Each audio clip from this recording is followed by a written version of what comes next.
انا انزلناہ فی لیلۃ القدر، اس میں قدر سے مراد کیا ہے؟ قدر کی رات۔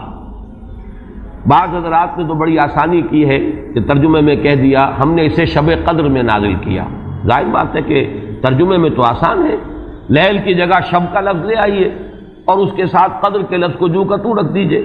یہی وجہ ہے کہ اردو میں ترجمہ کرنا، اردو میں درس دینا قرآن کا بہت آسان ہے، لیکن کوئی ایسی اجنبی زبان ہو کہ جس کے الفاظ سرے سے مناسبت نہ رکھتے ہوں عربی زبان کے الفاظ کے ساتھ، وہاں بہت مشکل ہو جاتا ہے۔ اب اگر آپ انگریزی میں ٹرانسلیٹ کریں گے اس کو تو آپ کو کوئی مفہوم معین کرنا پڑے گا، کوئی ایک لفظ سلیکٹ کرنا پڑے گا، آپ قدر کے لفظ کو تو وہاں پر ریٹین نہیں کر سکتے،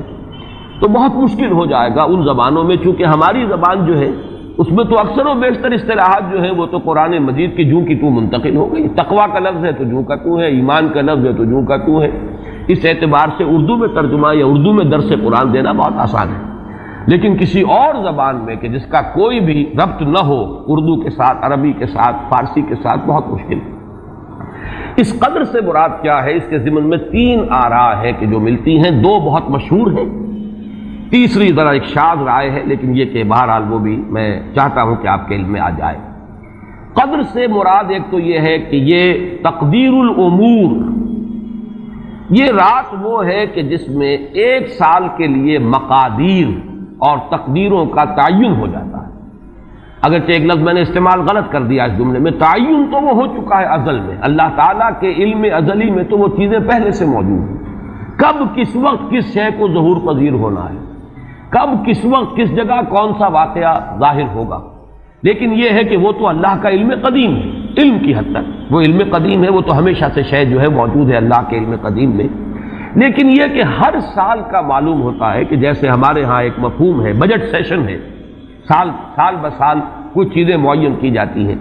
اس اعتبار سے ہر سال یہ ایک شب آتی ہے کہ جس میں اس سال سے متعلق امور فرشتوں کے حوالے کر دیے جاتے ہیں۔ اس اصل جو ہے ام الکتاب سے یوں سمجھ لیجئے، ام الکتاب اب یہاں میں لفظ استعمال کر رہا ہوں، اللہ تعالیٰ کا علم قدیم، اللہ تعالیٰ کے علم قدیم میں جو چیزیں معین ہیں، جو آنے والے سال کے لیے جو حالات، حوادث، واقعات جو بھی ظہور پذیر ہونے ہیں، ان کے بارے میں اللہ کے جن فیصلوں کی تنفیذ ہونی ہے وہ حوالے کر دی جاتی ہیں فرشتوں کے کہ وہ ان کو تنفیذ کریں۔ یہ گویا کہ تقدیر کی رات ہے لیلۃ القدر، یعنی وہ رات جس میں تقدیر الامور، تمام معاملات جو ہیں ان کا معاملہ طے کر دیا جاتا ہے، اور اس کی تائید ہوتی ہے وہ سورہ دخان کی آیت سے فیہا یفرق کل امر حکیم، اور اس آیت میں جو لفظ آیا وہ بہت پیارا آیا، یفرق، اس رات میں ہر بات جو پختہ ہے وہ جدا کر دی جاتی ہے۔ فرق کے معنی جدا کرنا، فرق علیحدہ کر دینا، فرق کے معنی ہے کسی شے کے ٹکڑے کر دینا، وہ فرق ہوگا۔ فرقوا دینہم، انہوں نے اپنے دین کے ٹکڑے کر دیے، کسی شے کو، کسی جز کو کل سے جدا کرنا، یہ فرق ہوگا۔ تو معلوم ہوا فیہا یفرق کل امر حکیم۔ میں آج سوچ رہا تھا تو انگریزی کا ایک لفظ بہترین ذہن میں آیا، ایشو ہو جانا، ایک شے ایشو کر دی جاتی، اب یہ آرڈرز ایشو ہو گئے، طے ہیں علم قدیم میں، اللہ تعالیٰ کا وہ علم قدیم جو ازلی ہے اس میں تو وہ چیزیں ہیں، لیکن اس سال کے لیے وہ آرڈرز ایشو کر دیے گئے، فیہا یفرق کل امر حکیم امرا من عندنا، ہمارے پاس سے ان معاملات کا معاملہ جو ہے فیصلہ ہوتا ہے، کوئی اور طاقت نہیں ہے فیصلہ کرنے والی، وہ فیصلے ہمارے ہی ہیں، ہمارے ہی پاس سے وہ فیصلے جو ہیں صادر ہوتے ہیں۔ لیکن یہ کہ اس شب میں لیلہ مبارکہ اسے کہا گیا، انا انزلناہ فی لیلۃ مبارکۃ انا کنا منذرین فیہا یفرق کل امر حکیم امرا من عندنا انا کنا مرسلین، وہ ہمارے پاس سے وہ فیصلے جو ہیں وہ صادر ہو کر اور حوالے کر دیے جاتے ہیں، گویا کہ آپ جیسے کہتے ہیں آرڈر ایشو ہو گئے، آپ کے تبادلے کے یا آپ کی ترقی کا جو حکم ہے ایشو ہو گیا۔ تو یہ گویا کہ یہ ایک سال کا معاملہ، اور اس کے ساتھ ہی نوٹ کر لیجئے قرآن حکیم میں معلوم ہوتا ہے کہ اللہ تعالیٰ کے ہاں سے یہ فیصلے جو ہیں قضاء و قدر کے، اور جو بھی اللہ کے احکام ہیں ان کی تنفیذ، تدبیر امر، اس کے لیے بھی کئی لیولز معین ہیں۔ چنانچہ سورہ سجدہ میں جو فرمایا گیا ہے وہ تو یہ ہے کہ 1000 سال کا معاملہ طے ہو جاتا ہے، یدبر الامر من السماء الى الارض ثم یعرج الیہ فی یوم کان مقدارہ الف سنۃ مما تعدون، تمہاری تعداد اور تمہاری گنتی اور تمہارے حساب اور تمہاری تقویم سے جو 1000 سال بنتے ہیں، اللہ تعالیٰ کی تدبیر امر اس کے حساب سے ہوتی ہے، اور پھر اس کی تکمیل کے بعد پھر ملائکہ جو ہے اس کی جو رپورٹ ہے وہ لے کر اللہ تعالیٰ کے حضور میں حاضر ہوتے ہیں۔ یہ کہا جا سکتا ہے کہ جیسے ہم یہ سمجھتے ہیں کہ 7 آسمان ہیں، ان 7 آسمانوں کے ساتھ اللہ تعالیٰ کا یہ جو تدبیر امر کا معاملہ ہے کہ جو سمائے دنیا ہے اس پر وہ سالانہ ایشو ہو رہے ہوں احکام قضاء و قدر کے، اور وہی ہے کہ جو پھر اس سال کے دوران ان کی تنفیذ ہو جاتی ہے، اور اگر اس سے آگے 100 برس کی کوئی پلاننگ ہے تو وہ دوسرے کہیں آسمان پر ہو، اور اس سے اوپر اگر کوئی 1000 برس کی پلاننگ ہے تو وہ اس سے کہیں اوپر کے آسمان پر ہو، اور اگر اس سے اوپر 10,000 برس کی کوئی پلاننگ ہے تو اس سے اوپر کے آسمان پر ہو۔ یہ سارے معاملات عین ممکن ہیں، یہ عالم امر کی وہ باتیں ہیں جن کو صحیح طور پر سمجھنا ہم صرف اشارات کے حوالے سے کوئی دھندلا سا تصور قائم کر سکتے ہیں کہ قرآن ایک طرف یہ بھی کہہ رہا ہے یدبر الامر من السماء الى الارض ثم یعرج الیہ فی یوم کان مقدارہ الف سنۃ مما تعدون۔ سورہ معارج میں یہ بھی ہے تعرج الملائکۃ والروح الیہ فیہا، اس میں فی یوم کان مقدارہ 50,000 سنہ، 50,000 برس کا بھی ایک دن ہے اللہ کا۔ تو ہو سکتا ہے کہ ان تمام مختلف درجہ بدرجہ جو تدبیر امر کے فیصلے اللہ کی طرف سے حکمت الہی اور علم الہی سے جن چیزوں کا کہ ایشو ہو رہا ہو، جس کے کہ احکام صادر ہو رہے ہوں، وہ بھی درجہ بدرجہ ہو، اور یہ جو ہے سمائے دنیا پر یہ ایک سالانہ جو ہے نظم اس کا قائم ہو، اور اس کے حوالے سے فرشتوں کو جو اس دنیا کے فرشتے ہیں جو یہاں پر تنفیذ امر کی جو خدمت ہے اس پر مامور ہیں، ان کے حوالے کر دیے جاتے ہیں۔ تو ایک رائے تو میں نے عرض کی کہ قدر سے مراد تقدیر، کہ یہ رات جو ہے تقدیر الامور کی رات ہے، تمام جو امور ہیں ان کے مقادیر، ان کی تعیین، ان کے بارے میں اللہ تعالیٰ کے احکام جو ہے ان کا ایشو ہو جانا۔ ایک رائے یہ ہے کہ یہ قدر سے مراد ہے قدر و منزلت، اونچا رتبہ، علو شان، منزلہ اور شرف۔ اب اس کی تائید ہوتی ہے، معلوم ایسا ہوتا ہے کہ یہ دونوں باتیں تو بیک وقت جو ہے مراد ہیں، اسی لیے میں نے کہا یہ دونوں اقوال بہت مشہور بھی ہیں، اور میرے نزدیک یہ دونوں ہی اس میں یہ ذو معنیین لفظ کے طور پر یہاں استعمال ہوا، یہ دونوں ہی مراد ہیں۔ یہ رات خود اپنی جگہ پر بھی بجائے خود، جسے ہم کہتے ہیں بجائے خود بھی بہت قدر و منزلت کی رات ہے، اور اس شب میں 1 سال کے معاملات جو ہیں وہ فرشتوں کے حوالے کر دیے جاتے ہیں۔ اس اعتبار سے اس کو کہا گیا لیلہ مبارکہ، انا انزلناہ فی لیلۃ مبارکہ، یہ خود مبارک ہے، اس کے اندر برکتیں ہیں، اس کے اندر عظمت ہے، اس کی اپنی شان بلند ہے، علو مرتبت کی حامل ہے یہ رات۔ یہ دو مفہوم جو ہیں جب تو میں نے جیسا کہ عرض کیا یہ تو بہت کثرت کے ساتھ ہیں اور یہی زیادہ مشہور بھی ہیں، بلکہ ان کے ضمن میں دوسری بات کے ضمن میں ایک نقطہ ترازی کے درجے کی بات ہے، لیکن بات کیونکہ حسین ہے وہ میں آپ کو سنا رہا ہوں۔ ابو بکر وراق ہیں جنہوں نے اس میں نقطہ پیدا کیا ہے کہ یہ لیلہ قدر اس لیے ہے لأنہ نزل فیہا کتاب ذو قدر علی لسان ملک ذی قدر علی امت لہا قدر۔ یہ 3 انہوں نے قدر جمع کیے ہیں کہ یہ اس لیے اس کو لیلۃ القدر کہا گیا کہ ایک طرف تو یہ کہ اس میں وہ کتاب نازل ہوئی جو بڑی قدر و منزلت والی کتاب ہے، ثانیاً وہ اس فرشتے کی زبانی نازل ہوئی کہ جو بہت قدر و منزلت کا ذی قوت عند ذی العرش مکین مطاع ثم امین، پھر اس امت کے لیے اس کی تنزیل ہو رہی ہے جس کی بڑی قدر و منزلت ہے اللہ کے ہاں۔ اور شاید اسی وجہ سے وہ کہتے ہیں جناب وراق کہ شاید اسی وجہ سے لفظ قدر جو ہے اس سورہ مبارکہ میں 3 مرتبہ آیا ہے، انا انزلناہ فی لیلۃ القدر وما ادراک ما لیلۃ القدر لیلۃ القدر خیر من الف شہر۔ لیکن جیسا کہ میں نے عرض کیا ہے یہ بس ایک نقطے کے حد تک ہے، ایک دلچسپ نقطہ ہے، میں نے اس کا تذکرہ کر دیا ہے۔ ایک تیسرا مفہوم جو شاذ ہے جو لیا گیا قدر سے، کہ قدر کا ایک مفہوم ہے تنگی کا بھی، جیسے کہ سورۃ الفجر میں ہم پڑھ چکے ہیں فَأَمَّا الْإِنسَانُ إِذَا مَا ابْتَلَاهُ رَبُّهُ فَأَكْرَمَهُ وَنَعَّمَهُ فَيَقُولُ رَبِّي أَكْرَمَنِ وَأَمَّا إِذَا مَا ابْتَلَاهُ فَقَدَرَ عَلَيْهِ رِزْقَهُ فَيَقُولُ رَبِّي أَهَانَنِ۔ انسان کا معاملہ عجیب ہے کہ جب اس کا رب اس کا امتحان لیتا ہے، اسے آزماتا ہے، نعمتیں دے کر، عزت دے کر، تو کہتا میرے رب نے مجھے عزت دے دی۔ اور جب اس کا رب اس کو آزماتا ہے اس پر رزق کو تنگ کر کے، تو وہ کہتا میرے رب نے مجھے ذلیل کر دیا۔ تو یہاں پر جو تنگی کا مفہوم ہے قدر میں، تو ایک مفہوم یہ لیا گیا ہے کہ یہ لیلۃ القدر لیلۃ الضیق ہے، اور یہ اس لیے کہ اس زمین پر اتنی کثرت سے، اتنی کثیر تعداد میں فرشتے نازل ہوتے ہیں کہ تنگی پیدا ہو جاتی ہے۔ اب ظاہر بات ہے کہ یہ اس عالم ارواح کے ساتھ مناسبت رکھنے والے لوگ، جن کی اپنی روحیں جو ہیں وہ اس درجے لطیف ہوں کہ کچھ مناسبت ان کو پیدا ہو گئی ہو، صرف ان کا ایک ادراک ہو سکتا ہے۔ باقی یہ کہ جہاں تک لفظ کا تعلق ہے اس میں اس کی گنجائش موجود ہے۔ تو لیلۃ القدر کے 3 مفہوم ہوئے، جن میں سے 2 جو ہے پہلے وہ تو باہم جمع بھی ہو سکتے ہیں، ذو معنیین لفظ کی حیثیت سے اس کا استعمال ہو سکتا ہے۔ اس میں تمام مقادیر اور تمام تقدیروں کا گویا کہ اللہ تعالیٰ کی طرف سے صدور ہو جاتا ہے، ایشو ہو جاتے ہیں تمام احکام آئندہ سال کے لیے۔ دوسرے یہ کہ یہ خود اپنی جگہ پر بڑی مبارک اور بڑی قدر و منزلت والی رات ہے۔ تیسری بات وہ ہے جو میں نے عرض کیا، ایک شاذ سی رائے ہے کہ اس میں فرشتوں کا نزول اس کثرت سے ہوتا ہے کہ زمین کے اندر اس کی وجہ سے جگہ کی تنگی ہو جاتی ہے، واللہ عالم۔ اب اس کے بعد فرمایا وما ادراک ما لیلۃ القدر۔ یہ ما ادراک اور ما یدریک، اس کے بارے میں بعض حضرات کی ایک رائے ہے جو شاید اس سے پہلے اتنی وضاحت سے میں نے کبھی بیان نہ کی ہو، آج اس کو نوٹ کر لیجئے۔ عموماً تو مفسرین دونوں کا مفہوم ایک ہی لیتے ہیں، یعنی آپ کو کیا معلوم، آپ کو کس نے بتایا، گویا کہ نفی ہے کہ آپ کا اندازہ نہیں ہو سکتا کہ وہ کیا شے ہے، وہ لیلۃ القدر کی عظمت کیا ہے۔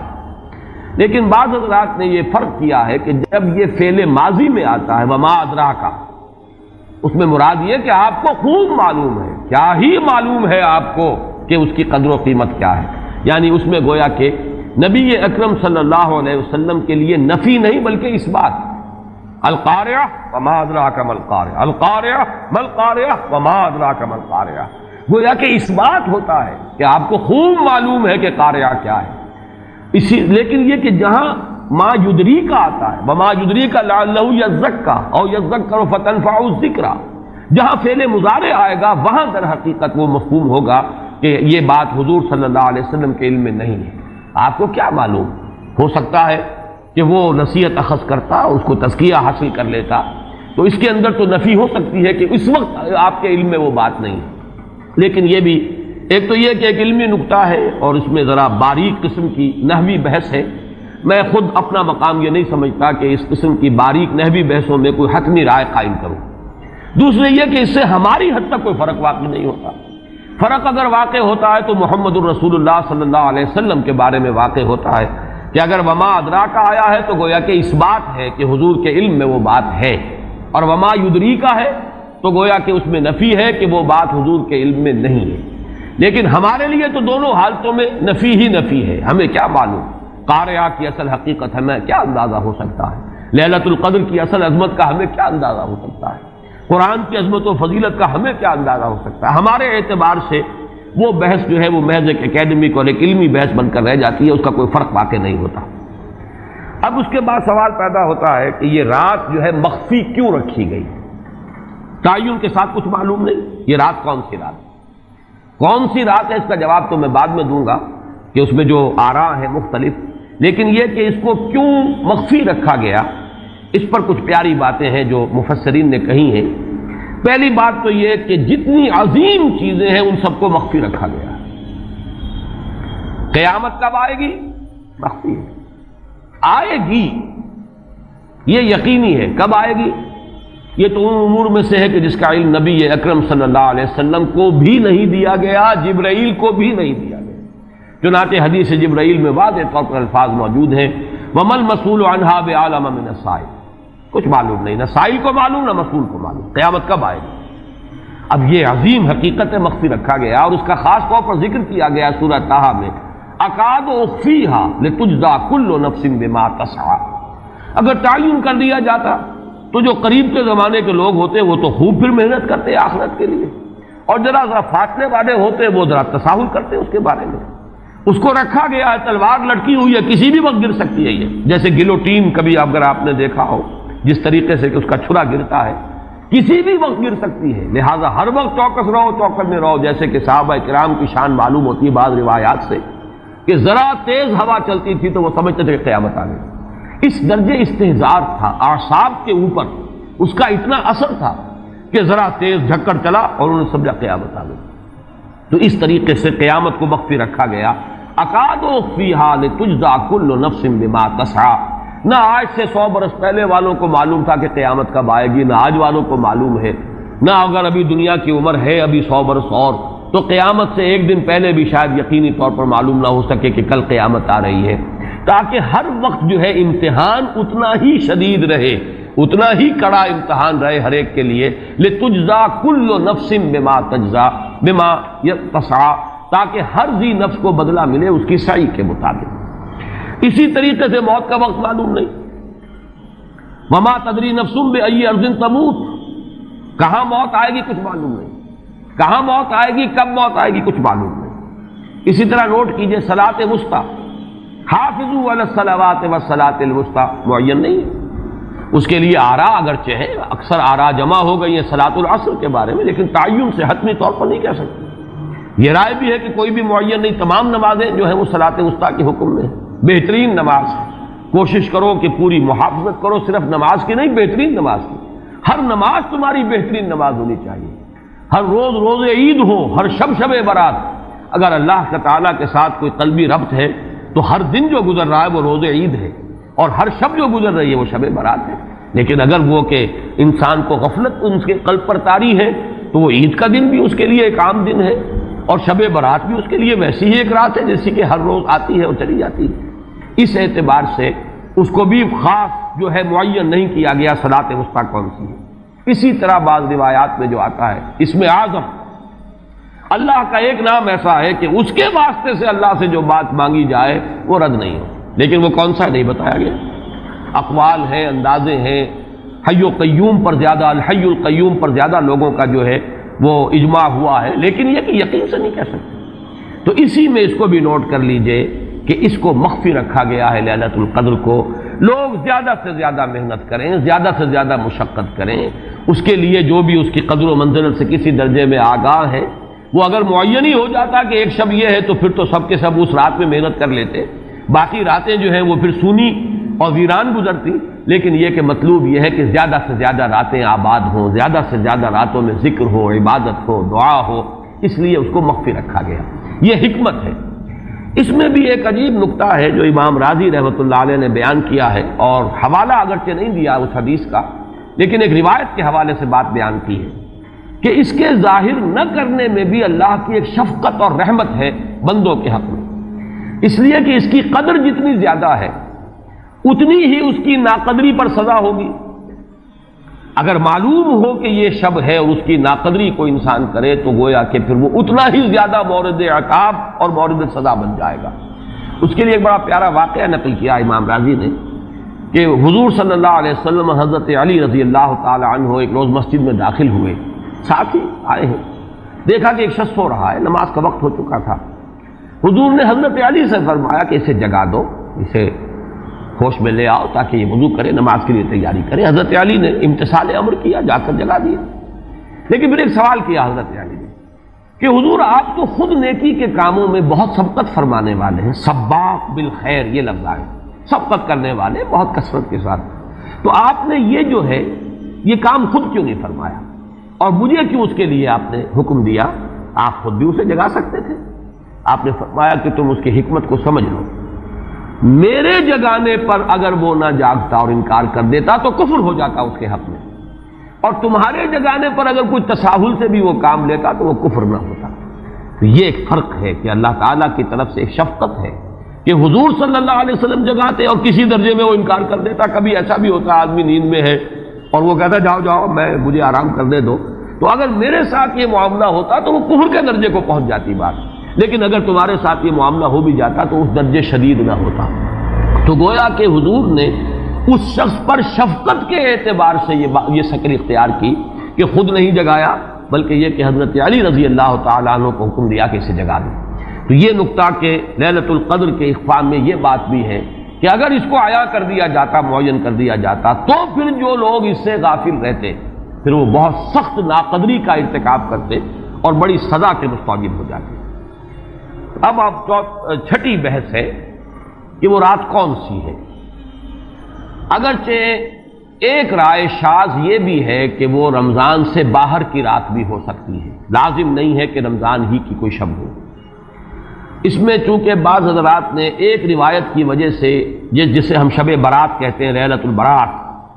یہ شعبان کی 15ویں شب، درمیانی شب، اور اس کے بارے میں ایک روایت موجود ہے حضرت عائشہ صدیقہ رضی اللہ تعالی عنہا کی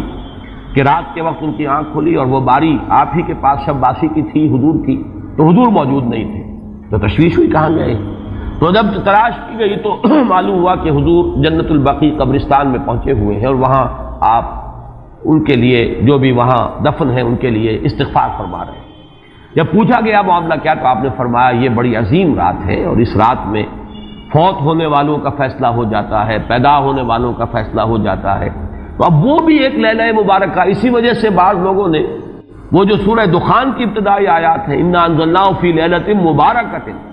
اس کو محمول کیا ہے اسی رات پر کہ جس کو ہم شب برات کہتے ہیں اپنی عام اصطلاح میں، لیلۃ البرات اسے عربی میں کہا جاتا ہے۔ برات کے معنی کسی کا چھٹکارا پا لینا۔ یہ شب برات جو ہے وہ برات شادی والی برات نہیں ہے، بلکہ یہ برات کا لفظ ہے عربی زبان کا، جو ہمارے ہاں وہ غلط العام میں برات شب برات بن گیا ہے۔ برات من اللہ ورسولہ، جو سورہ برات کا پہلا لفظ ہے کہ چھٹکارا پانا، کہ وہ رات بھی ایسی ہے کہ اس میں انسان استغفار کرے اور اللہ تعالیٰ سے اپنے گناہوں کی معافی مانگے تو اپنے آپ کو جہنم سے چھٹکارا دلا سکتا ہے، وہ شب برات ہے۔ اس اعتبار سے کچھ لوگوں نے گمان کیا کہ شاید لیلۃ القدر اور لیلہ مبارکہ اس حدیث کی روح سے وہی شب ہے، وہ ظاہر بات ہے کہ خارج از رمضان مبارک ہے، اور یہ کہ اس کے علاوہ بھی بعض آراء ہیں، لیکن یہ آراء جو ہے شاذ کے درجے میں۔ میں یہ کہہ سکتا ہوں کہ تقریباً اجماع ہے اس پر کہ یہ رات رمضان مبارک ہی کی ایک رات ہے۔ اس کی دلیل ایک تو یہ کہ القرآن یفسر بعضہ بعضا کے اصول کے مطابق قرآن مجید کے اندر سورہ بقرہ میں یہ واضح کر دیا گیا، شہر رمضان الذی انزل فیہ القرآن، رمضان مبارک کا مہینہ وہ ہے کہ جس میں قرآن نازل کیا گیا، اور یہاں فرمایا انا انزلناہ فی لیلۃ القدر، ہم نے اس کو اتارا ہے لیلۃ القدر میں۔ ان دونوں کو جوڑیے تو اس کا ایک لا محالہ جو ایک انیویٹیبل رزلٹ نکلتا ہے وہ یہی ہے کہ یہ لیلۃ القدر رمضان مبارک میں۔ دوسری اس کی تائید ہوتی ہے وہ مشہور حدیث جس کو الحمدللہ کہ ہم نے بہت عام کیا ہے، رمضان مبارک کی آمد سے قبل کوشش ہوتی ہے ہر سال جو ہے اس کی یاد دہانی کرا دی جائے۔ ایک طویل خطبہ جو حضور نے دیا تھا، خطبنا رسول اللہ صلی اللہ علیہ وسلم فی آخر یوم من شعبان، یہ حضرت سلمان فارسی رضی اللہ تعالیٰ عنہ سے مروی ہے کہ حضور نے شعبان کے آخری دن ہمیں خطبہ ارشاد فرمایا، یا ایھا الناس قد اظلکم شہر عظیم شہر مبارک شہر فیہ لیلۃ خیر من الف شہر، لوگوں آگاہ ہو جاؤ، تم پر ایک بہت مبارک مہینے نے، بڑی عظمت والے مہینے نے سایہ کر دیا ہے، سایہ فگن ہو گیا ہے تم پر ایک مہینہ جو بڑی عظمت والا ہے، شہر عظیم جو بڑی برکت والا ہے، شہر مبارک، اور تیسرا جملہ اس میں یہی ہے شہر فیہ لیلۃ خیر من الف شہر،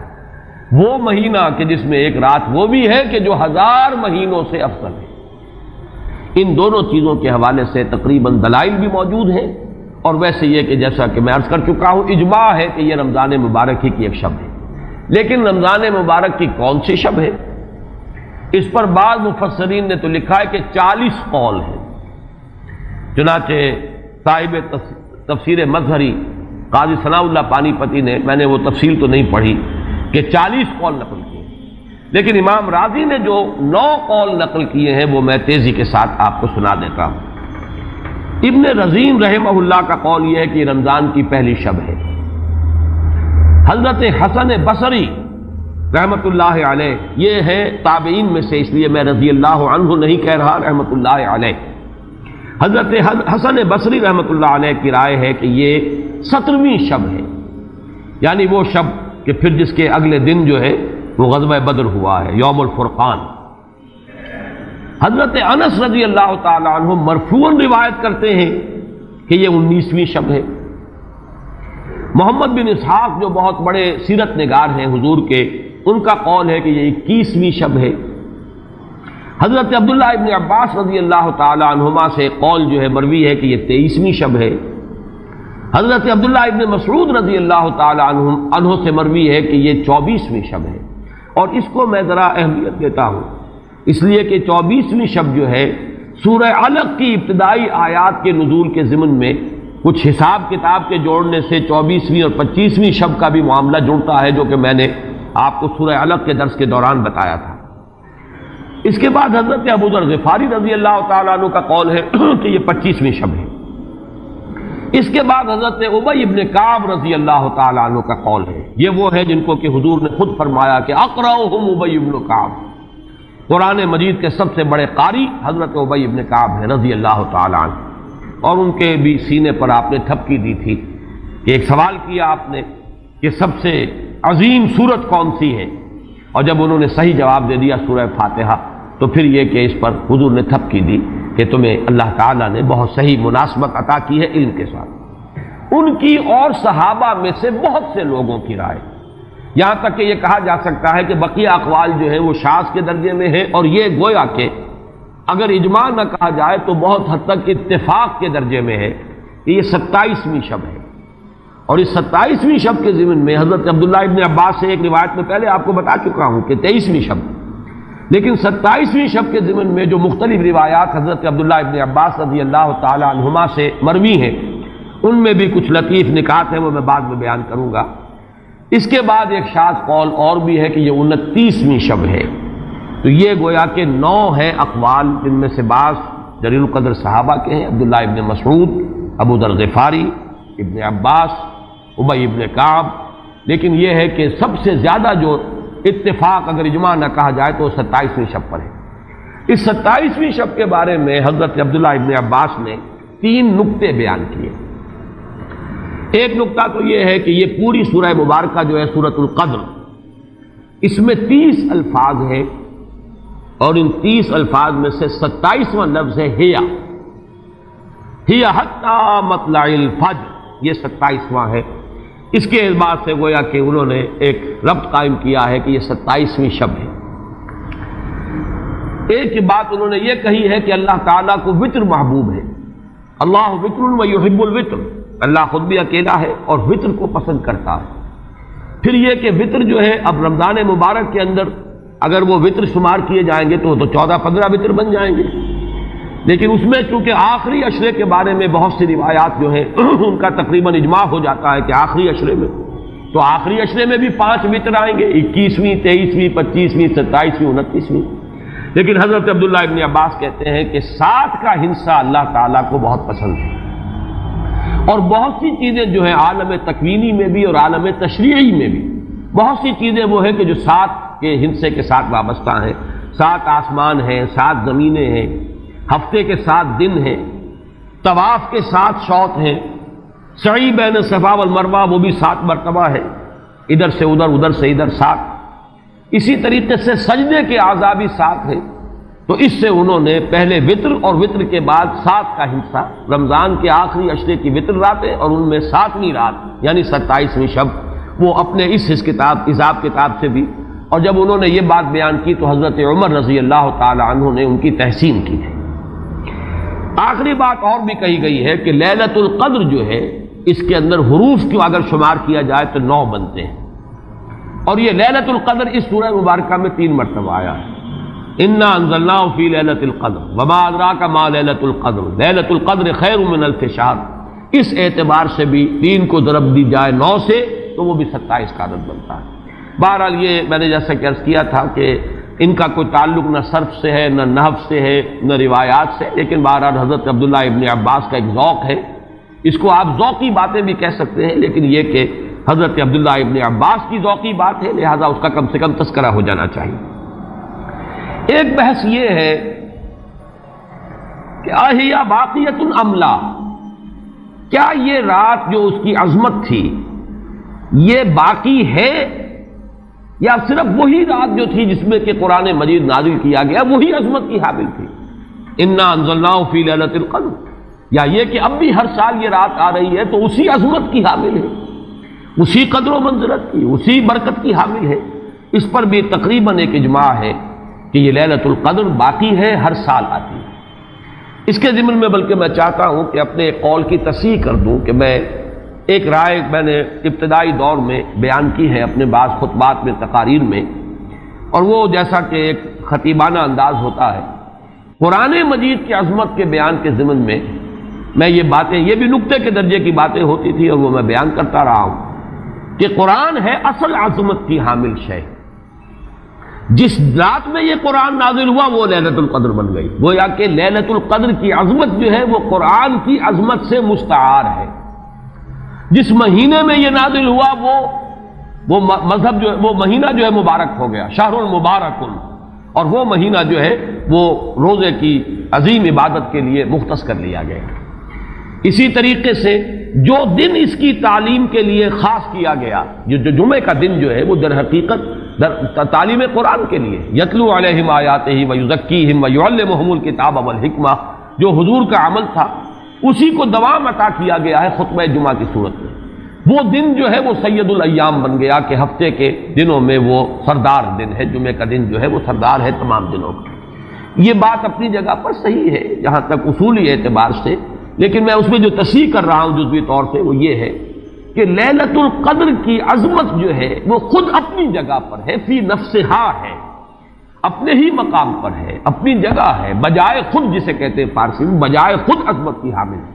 اور اس کی عظمت کا مقام یہ بھی ہے کہ اس میں فیہا یفرق کل امر حکیم، تمام معاملات جو ہے اللہ کے فیصلے جو ہیں ان کو ایشو کر دیا جاتا ہے، وہ گویا کہ حوالے کر دیے جاتے ہیں، وہ فیصلے صادر ہو جاتے ہیں اللہ تعالیٰ کی جناب سے۔ تو یہ اس کی عظمت قدیم ہے۔ قرآن کا نزول اس کے ساتھ شامل کیا گیا ہے کہ اس عظیم رات کا انتخاب کیا گیا ہے قرآن کے نزول کے لیے۔ یہ میں چاہتا تھا کہ اپنے ان سابقہ بیانات کے ضمن میں یہ تصحیح جو ہے میں آپ کو نوٹ کرا دوں۔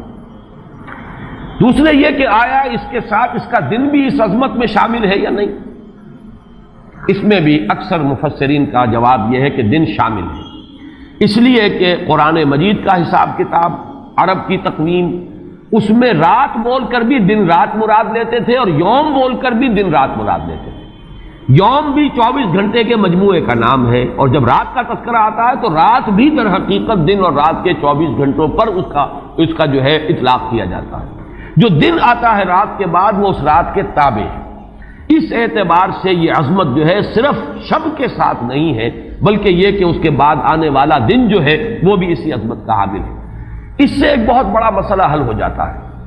کہ جو اس دور میں خاص طور پر بہت سے لوگوں کے ذہنوں کو پریشان کر سکتا ہے، اور وہ یہ کہ جب کہ مکے میں یا عرب میں رات ہے تو امریکہ میں وہ دن ہے۔ وہ دن، یا اگر وہ رات آئے گی تو ابھی اس کے کچھ 12 گھنٹے کے بعد وہاں پر رات آئے گی۔ اس اعتبار سے دن جو ہے وہ بھی جب شامل ہو گیا اس کے ساتھ تو معلوم ہوا کہ کرۂ ارضی کا کوئی حصہ بھی، کوئی نقطہ بھی اس برکت اور اس قدر و منزلت سے محروم نہیں رہے گا، اس لیے کہ دن کے رات کے ساتھ وہ دن جو ہے طبعاً شامل ہے۔ اب آئیے کہ یہ خیر من الف شہر، اس سے کیا مراد ہے؟ دو باتیں تو اس میں بالکل واضح ہیں۔ ایک تو اس اعتبار سے کہ اس میں جو عبادت کی جائے، استغفار کیا جائے، ذکر کیا جائے، اس کی قدر و منزلت، اس کے لیے ایک تعبیر ہے، جو انداز اسلوب بیان اختیار کیا گیا وہ یہ ہے، اس سے مراد وہ 1000 مہینے جو ہے گنتی کے 1000 مہینے نہیں ہیں۔ اس کو جن لوگوں نے حساب کر کے 83 برس اور کچھ مہینے نکالے ہوئے تو وہ در حقیقت یہ حساب کتاب نہیں ہوتا۔ عربی زبان میں کہیں 100، کہیں 70، کہیں 1000، یہ کثرت کی تعبیر کے لیے آتے ہیں۔ تو معلوم ہوا کہ بہت زیادہ اجر و ثواب ہے عبادت کا، دعا کی قبولیت کا بہت قوی امکان ہے اس شب مبارک میں، اور یہ کہ تقرب الی اللہ کے لیے انسان کوئی کوشاں ہو تو اس کی پیش رفت جو ہے اس شب میں جو ہے وہ بقیہ دنوں اور بقیہ راتوں کی نسبت سے بہت زیادہ ہوگی۔ اس میں جو ایک اشکال پیدا ہوتا ہے ذہن میں کہ آخر کیا سبب ہے کہ بعض خاص جو دن ہیں یا بعض خاص مہینے ہیں ان کی جو خاص جو فضیلت ہے، تو اس کو میں سمجھتا ہوں کہ بہت عمدگی سے ہمارے مفسرین نے سمجھایا ہے کہ عالم مادی میں بھی ہم یہ چیز دیکھتے ہیں کہ مناسبت ہوتی ہے۔ کوئی فصل ہے گندم کی، اب آپ اگر اس کو غلط موسم میں اگر بو دیں گے تو آپ کا بیج بھی ضائع ہو جائے گا۔ مناسبت ہے،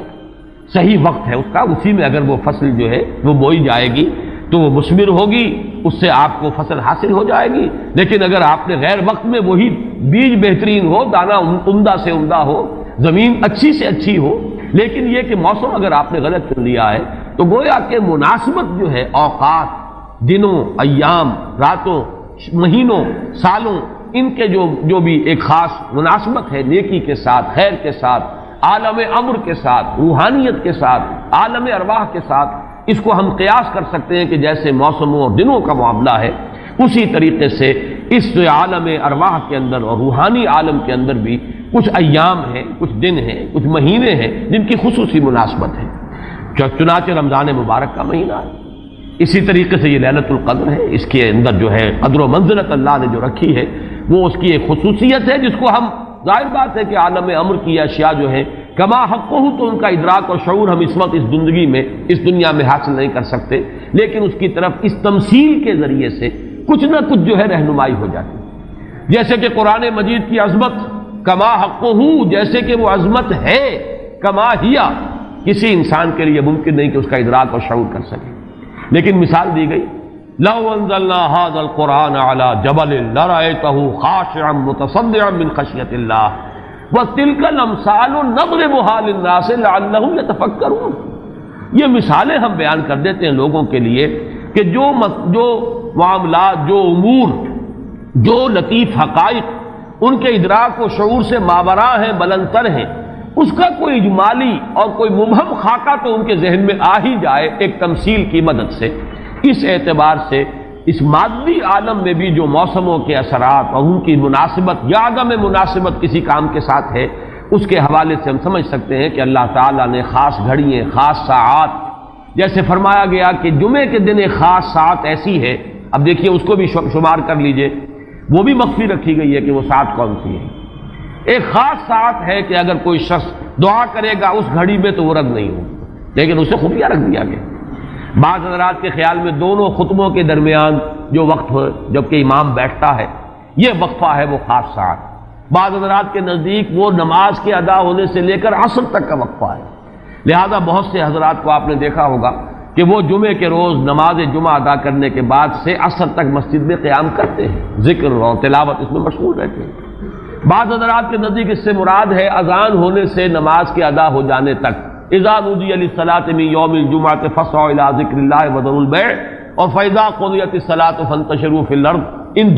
دونوں کے مابین جو وقت ہے وہ گویا کہ اس کا، لیکن اس کو بھی مخفی رکھ دیا گیا۔ وہ جو میں نے کچھ لسٹ گنوائی تھی کہ عظمت والی چیزوں کو اللہ نے چھپایا ہے، اسے مخفی رکھا ہے، اسی میں اس کو بھی شامل کر لیجئے کہ ایک گھڑی ہے جمعے کے دن، ایک وقت ہے، ایک ساعت ہے، اس میں جو دعا کی جائے قبول ہو جائے گی۔ اسی طریقے سے یہ لیلۃ القدر ہے، اسی طریقے سے اور مختلف چیزیں۔ تو لیلۃ القدر خیر من الف شہر تنزل الملائکۃ والروح فیہا باذن ربہم من کل امر، نازل ہوتے ہیں فرشتے اور الروح، اگرچہ الروح کے بارے میں اس کا مصداق کیا ہے بہت سے اقوال ہیں، لیکن یہاں پر اکثر و بیشتر مفسرین جو ہے متفق ہیں کہ یہاں مراد حضرت جبرائیل علیہ السلام، فرشتوں میں ان کے چونکہ ایک خاص مقام ہے، بہت اونچا ان کا مقام ہے، کہا جا سکتا ہے سید الملائکہ، تمام فرشتوں کے وہ سردار ہیں، یہی وجہ ہے کہ وہی ہے قرآن کے نازل کرنے والے۔ یہ عظیم اللہ کا پیغام جو ہے نوع انسان را پیام آخری حامل او رحمت للعالمین، تو اس کے لانے والے بھی جو ہے وہ فرشتوں میں، جیسے کہ میں نے وہ آیات آپ کو اس سے پہلے بھی سنائی کہ انہ لقول رسول کریم ذی قوت عند ذی العرش مکین مطاع ثم امین۔ اب یہ ساری مدح جو ہو رہی ہے، تعریف ہو رہی ہے حضرت جبرائیل علیہ السلام کی، تو یہ گویا کہ عطف الخاص علی العام کی ایک مثال ہے۔ تمام ملائکہ، الملائکہ بہت سے ملائکہ، اور یہاں پہ اس سے اندازہ کیجئے کہ معلوم ہوتا ہے بہت کثیر تعداد میں ملائکہ ہیں جن کا نزول ہوتا ہے۔ وہ جو میں نے قدر کا ایک مفہوم بیان کیا گیا تھا کہ اتنے ملائکہ آتے ہیں کہ زمین پر جگہ نہیں رہتی، اور لیلۃ القدر سے مراد لیلۃ الضیق ہے کہ ملائکہ کے لیے، اس کا چونکہ ابھی حال ہی میں مجھے تجربہ ہوا ہے کہ جب ہم نے طواف وداع کیا ہے تو وہ ہم نے دیکھا ہے ضیق کی وہ کیفیت جو ہے، وہ تنگی کہ وہاں پر جگہ جو ہے آدمی کا سانس لینا مشکل ہو جاتا ہے، اس درجے تنگی۔ تو اب یہ تو ایک عالم مادی کا ضیق تھا جو ہم دیکھا ہے، جس کا ہمیں تجربہ ہو گیا۔ عالم ارواح میں فرشتوں کا ضیق کہ اتنے فرشتے نازل ہو جائیں،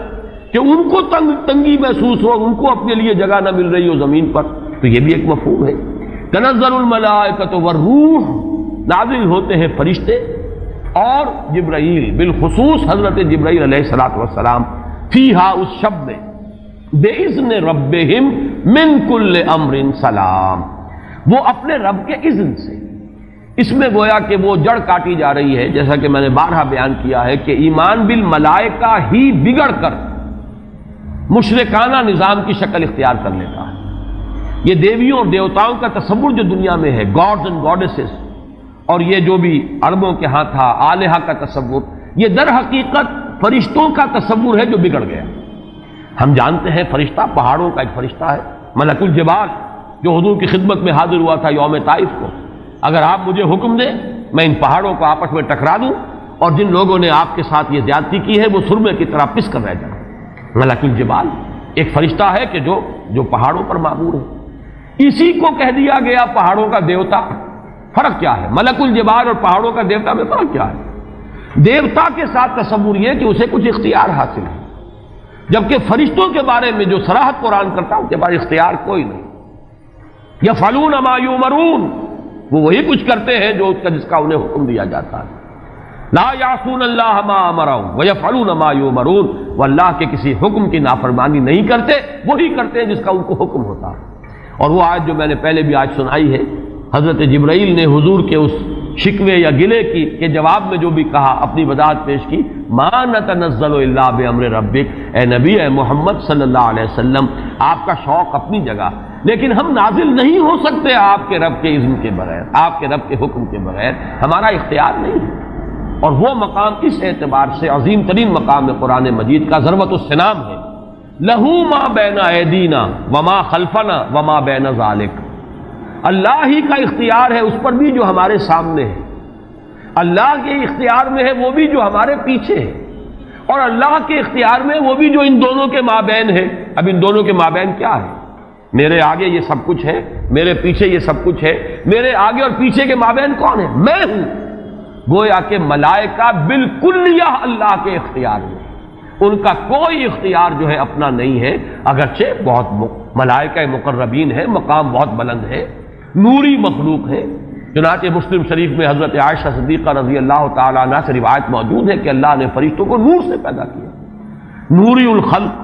نوری الاصل، پھر یہ کہ مقربین، اللہ کے بہت قریب قرب رکھنے والے، لیکن اختیار نہیں، جو حکم ملتا ہے۔ بس یہ بات پیش نظر رہے تو ایمان بالملائکہ جو لازم ہے ہمارے ایمانیات کا جزو لا ينفک ہے۔ آمنت باللہ وملائکتہ وکتبہ ورسلہ والیوم الآخر والقدر خیرہ وشرہ من اللہ تعالی والبعث بعد الموت، ایمان باللہ کے فوراً بعد ایمان بالملائکہ ہے، لازم ہے۔ لیکن یہ کہ ذرا سا دیکھیے بال برابر ادھر سے ادھر ہو جانے سے وہ جو ہے کہ رفتم کے خارج پاکشم محمل نہا شد از نظر، یک لحظہ غافل گشتم و 100 سال راہم دور شد، ایک لحظے کی غفلت جو ہے وہ 100 سال کی دوری ڈال دیتی ہے راستے کے اندر، ایک لحظے کی ذرا سی یہ لغزش جو ہے۔ اگر ان ملائکہ کے بارے میں یہ تصور قائم ہو جائے کہ یہ بھی صاحب اختیار ہے تو ٹھیک ہے، پھر کچھ دنڈوت ہونی چاہیے، پھر کچھ چڑھاوے چڑھانے چاہیے، پھر ان سے دعائیں کرنی چاہیے، ان سے استغاثہ ہونا چاہیے، ان کو پکارا جانا چاہیے۔ وہ سارا کا سارا شرک کا جو طومار ہے اب اس کے لیے پورا جواز پیدا ہو گیا اگر ذرا سی یہ علمی غلطی ہو جائے۔ تو اسی لیے یہاں پر خاص طور پر تنزل الملائکۃ والروح فیہا بإذن ربہم،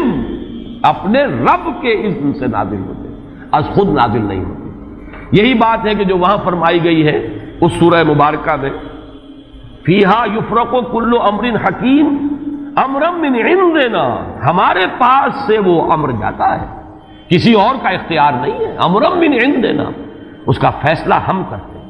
یدبر الامر ہم ہیں، تدبیر امر ہم کرتے ہیں، فیصلہ کرنے والے ہم ہیں، حکم دینے والے ہم ہیں، تقدیر کا تعین کرنے والے ہم ہیں، اس کے لیے حکم ایشو کرنے والے ہم ہیں۔ تو فرمایا امرا من عندنا انا کنا مرسلین، اور ہم ہی ہیں کہ جو بھیجنے والے ہیں، اپنے فرشتوں کو بھیجتے ہیں تنفیذ امر کے لیے، اپنے رسولوں کو بھیجتے ہیں لوگوں کو خبردار کرنے کے لیے، جو کہ اگلی صورت کا مقصد ہے، جو مرکزی مضمون ہے کہ مقصد رسالت ہے کیا۔ تو فرمایا تنزل الملائکۃ والروح فیہا باذن ربہم من کل امر. اب دیکھیے کل امر کس طرح یہ الفاظ جو ہے ایک دوسرے کے ساتھ ان دونوں مقامات کے جو ٹیلی کر رہے ہیں. انا انزلناہ فی لیلۃ القدر، انا انزلناہ فی لیلۃ مبارکۃ. قدر اور مبارک یہ دونوں ایک دوسرے کے مقابل میں آ گئے. یہاں فرمایا من کل امر، تنزل الملائکۃ والروح فیہا باذن ربہم من کل امر. وہاں فرمایا فیہا یفرق کل امر حکیم امرا من عندنا انا کنا مرسلین. اس شب میں ایشو ہو جاتے ہیں تمام معاملات، تمام فیصلے، اور ہوتے ہیں ہمارے پاس سے. یہ غالباً جو ہمارے ہاں جو فیصلے عدالتی فیصلے ہوتے ہیں ان میں بھی خاص الفاظ آتے ہیں کہ یہ عدالت کا اپنا فیصلہ ہے، یا ہم اپنے فیصلے سے یہ بات جو ہے اس کا تعین کر رہے ہیں. تو امرا من عندنا یہ ہمارا فیصلہ ہمارے پاس سے اس کی تعین ہوتی ہے. سلام ہی حتی مطلع الفجر. سلام میں ایک تو یہ بات کہ نحوی اعتبار سے کہ اس کا مبتدا محذوف ہے، وہ سلامتی ہی سلامتی ہے. اور سلام کے دو معنی کیے گئے ہیں. ایک تو جو سلام کا یا سلامتی کا ذریعہ بنے. یہ رات سلامتی کی رات ہے، اس رات میں سلامتی حاصل کی جا سکتی ہے، اس رات میں اللہ کی مغفرت حاصل کی جا سکتی ہے، اللہ کے عفو و درگزر کے عام ہونے کی رات ہے. ایک یہ کہ اس رات میں مولانا اصلاحی صاحب نے ایک بڑا پیارا لفظ استعمال کیا ہے کہ جو شیاطین جن ہیں ان پر کرفیو لگا دیا جاتا ہے. جیسے رمضان مبارک کے بارے میں آیا ہے کہ ان جو شیاطین ہیں ان کو قید کر دیا جاتا ہے. یعنی یہ کہ برائی کے جو محرکات و دوائی ہیں ان میں کمی آ جاتی ہے، خیر کے دوائی اور داعیات و محرکات وہ اس کے اندر نکھرتے ہیں، ابھرتے ہیں. اور یہ ہر شخص کو اندازہ ہے رمضان مبارک کا ایک خاص ماحول ہوتا ہے. اس میں واقعہ یہ ہے کہ اگرچہ بدطینت لوگ اس میں بھی بد کرداری کا معاملہ کرتے ہیں، لیکن یہ کہ طبیعت جو عام ماحول اس ماہ مبارک کا ہوتا ہے اس میں خیر کا کرنا نسبتاً بہت آسان دوسرے دنوں کے مقابلے میں. اور برائی کی طرف میلان جو ہے وہ زیادہ ہی شدید ہوگا تو شاید اس کا جو ہے اظہار ہو جائے، ورنہ عام طور پر برائی کے میلانات جو ہیں ان میں کمی پیدا ہو جاتی ہے. تو سلام ایک تو اس معنی میں کہ سلامتی حاصل کرنے والی رات، دوسرے یہ کہ اس رات میں سلامتی ہوتی ہے کہ جنات جو ہیں شیاطین جن ان کے اوپر پابندیاں ہیں، قدغنے ہیں. اور ایک یہ لفظ لایا گیا ہے سالم کے معنی میں. سالم پوری رات، یہ پوری رات کا معاملہ ہے، اس کی کوئی خاص ساعت نہیں ہے. اس میں گویا کہ خاص دلجوئی کی جا رہی ہے کہ اگر کوئی شخص پوری رات میں نہیں بھی جاگ سکا لیکن اگر طبیعت میں انشراح ہو جائے کسی اس کی ایک ساعت میں، کسی ایک حصے میں، تو وہ یہ سمجھے کہ وہ محروم نہیں رہا، اسے اس رات کی سعادتوں اور برکات میں سے حصہ مل جائے گا. ہی حتی مطلع الفجر. اور یہ رات جو ہے یہ فجر کے طلوع ہونے تک یہ برکات کا نزول، فرشتوں کا نزول، خیر و سعادت، سلامتی کا حصول، یہ تمام چیزیں جو ہیں اس رات کے آخری جو سرحد ہے مطلع الفجر، طلوع فجر تک یہ تمام کیفیات برقرار رہتی ہیں. اللہ تعالی ہم سب کو یہ لیلہ قدر اور لیلہ مبارکہ جو ہے اس کی برکات سے اور اس کی قدر و منزلت سے اور اس کے خیرات و حسنات سے متمتع ہونے کی توفیق عطا فرمائے. بارک اللہ لی و لکم فی القرآن العظیم و نفعنی و ایاکم بالآیات والذکر.